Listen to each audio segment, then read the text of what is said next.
last 12 years, I've seen a lot of patients that have pain in this area right here. Oftentimes these patients come in after having had neck surgery or even before neck surgery, and they're confused because they're not really sure what's going on in this area. So after many years of taking care of these patients, I figured out that oftentimes one of the culprits is the AC joint.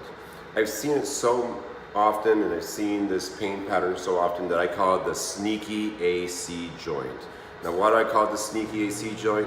Because everybody thinks they have neck pain. They really don't have neck pain. The problem is right here. It's the AC joint.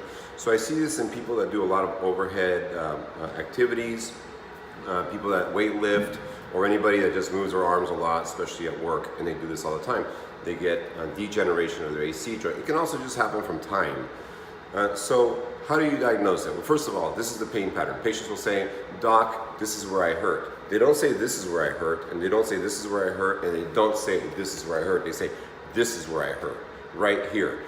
And on exam, all you need to do is take your index finger or your thumb and you give it a hard push. Give that AC joint a push, right there. Compare it to the other side, and oftentimes the moment you push, they'll say, "Ah," they'll do this. That is an AC joint that's most likely degenerative. The x-ray will show degeneration. And yes, it's a good idea to check the neck. It may not be a bad idea to do an MRI in the neck just to make sure.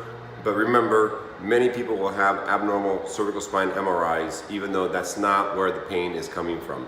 So the easiest thing to do to figure out whether it's neck or the AC joint is put a little lidocaine in there.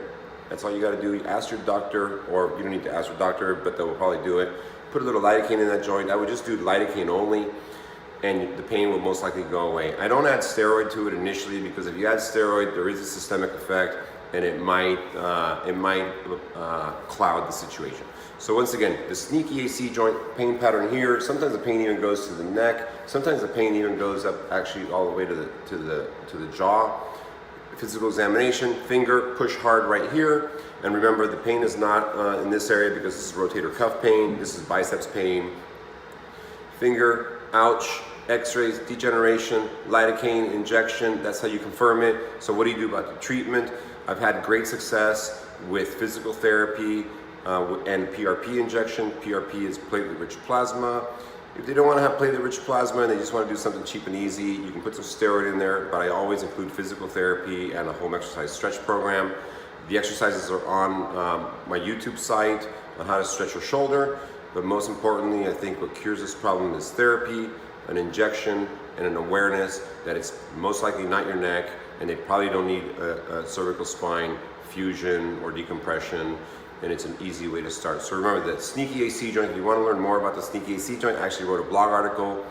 You can just type in sneaky AC joint Dr. Mora and my blog article will come up.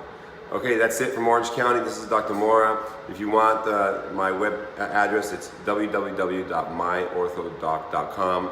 Hopefully that helped you, and hopefully you can help some other people with this problem. Cheers.